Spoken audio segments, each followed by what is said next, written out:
What is up, and welcome back to another fun video here at Nene's Nail Nook. So I am continuing my Zodiac series, and I know it's not Leo season anymore, but I did record this during Leo, and if that counts. So I'm getting closer and closer to getting caught up.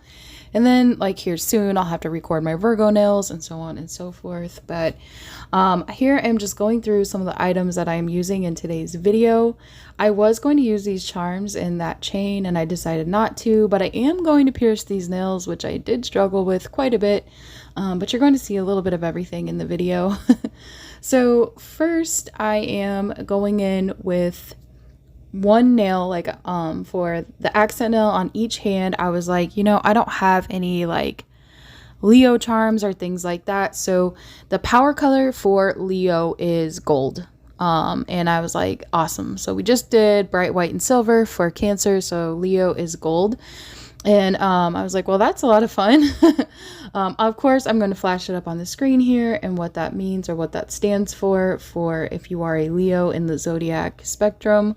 And it's just, I am not a fan of gold. I am a silver person, but I do have a lot of gold things and a lot of other people like gold. For most of my Zodiac series, I have been using like those little cutouts and like the words, like those small words that I have and things like that. But I wanted to incorporate like this big lion for like Leo the Lion nails and just kind of go all out for this set because I thought the black was a really pretty contrast. And you're also going to hear the reason why here in a moment. I actually do voiceovers. I did not record the entire lion because I did have a little bit of an interruption, so you'll hear that in just 1 second. We have a tablet thief in our house, and if you are playing the tablet or any sort of device, my little one likes to come steal it, so just listen here and you'll see what I'm talking about.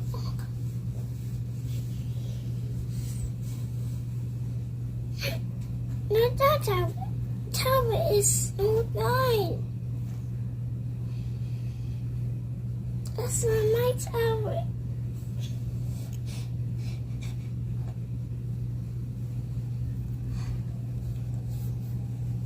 I don't want to play it. I have Barbies. Let me do something.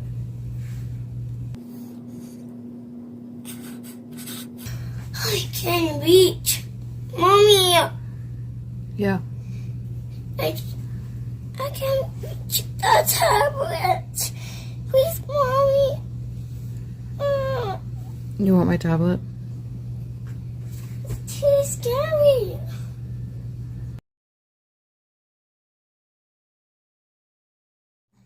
Oh my god. I'm so scared. Oh my god. Stop, bro. Just take off for this. Okay. It's so weird. You're so weird. Oh my god. Needless to say, since my tablet got hijacked, this is what we ended up with, and I had to do the rest of the lion off of camera, so I apologize for that little interruption, but my little one is so funny. Like, I had tried, I started this early in the morning, and then she woke up, and I tried to I tried to do everything without, you know, waking her up. So she would not steal my tablet, but we all see what happened. So yeah, I didn't want her crying and all that stuff. Just really wasn't a big deal. So I had to use my phone to finish the lion, and then now I'm back recording the rest. So I have not used these foils since I got them, and I absolutely love them. These foils are conveniently split up to the point where you can like cut each one. Basically what I did was cut in between each Dior symbol. I cut out 8, so I counted 8 over, and then I just cut them all at the center, and they actually fit very well on the nail. I did not go all the way up the nail or cover the entire nail because, as you can see from the pictures, and if you already saw my reel on Instagram, I also did an ombre with the gold. So, and you'll see how I do that here in a moment. But first, I wanted to get these foils applied, and this part was a little challenging because I wanted to make sure the lines were as straight as possible, and I wanted the Dior to be across the middle of each nail, or maybe a little bit off to the side, and have it carry over to the other nail so that they were like basically in alignment with each other. And everything just looked nice. But like I mentioned, I did the black for the lion. I used the black liner gel, so I was like, you know what, let's go ahead and use this black Dior foil, and we'll just keep black and gold kind of the theme because it's a very nice accent to gold.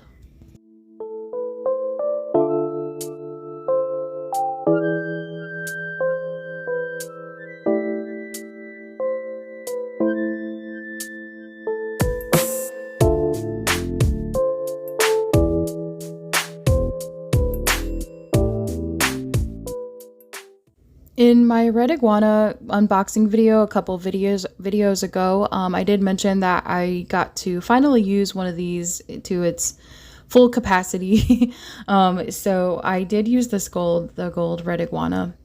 For the ombre effect, I did have to do about 3 layers to get the ombre to look the way that I wanted. And you'll also see me use a sponge here in a moment. So I paint the gold down until I'm comfortable for it.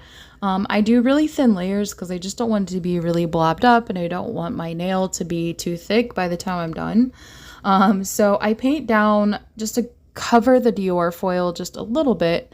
And then I take the sponge and I kind of like pat it down the nail instead of using the brush to drag it down the nail. And then that way it kind of helps save the foil. The foil won't go anywhere because I did not top coat over the foil or anything.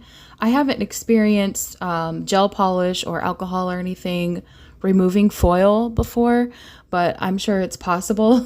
And I just wanted to be as gentle as possible along that line. But as I was doing this, it was also kind of like changing the gold to silver a little bit because it was removing that yellow pigment from the gel. And it just turned out really cool. I really like the way that it looks. So yeah, now we're getting into the bling. And so of course I had to do some type of flower. So I actually just kind of took like inspo from the Gemini nail that I did for this flower.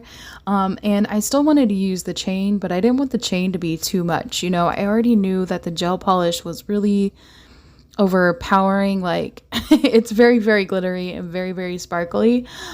So I just took like 3 of those little diamonds. I left them all connected and put those at the top of each nail. And then I go in with my flowers. So in my last Zodiac video, I believe I showed you guys how I always prep my flowers just for consistency with the petals and different things like that. Like I know I wanted this middle petal to be bigger, so I used bigger circles for this 3D carving gel.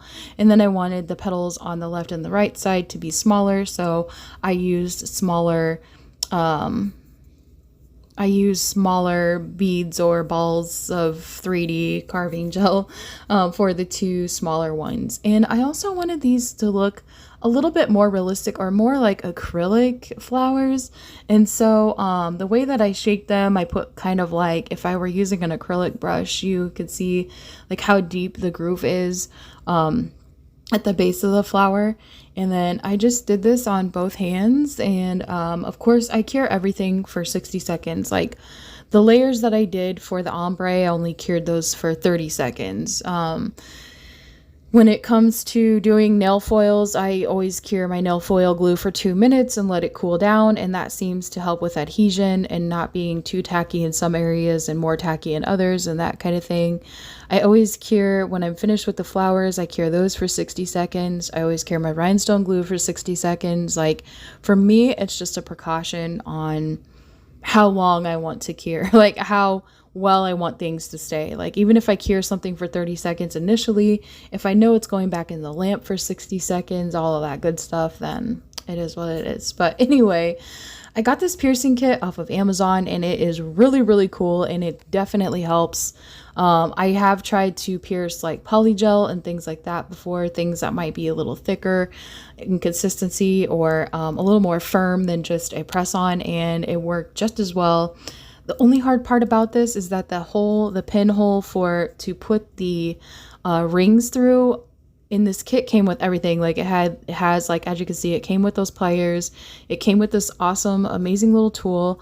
It came with like 4 or 5 different size rings. Like, it's really, really awesome. And the rings are all different colors. So I highly recommend getting this kit if you really like pierced nails.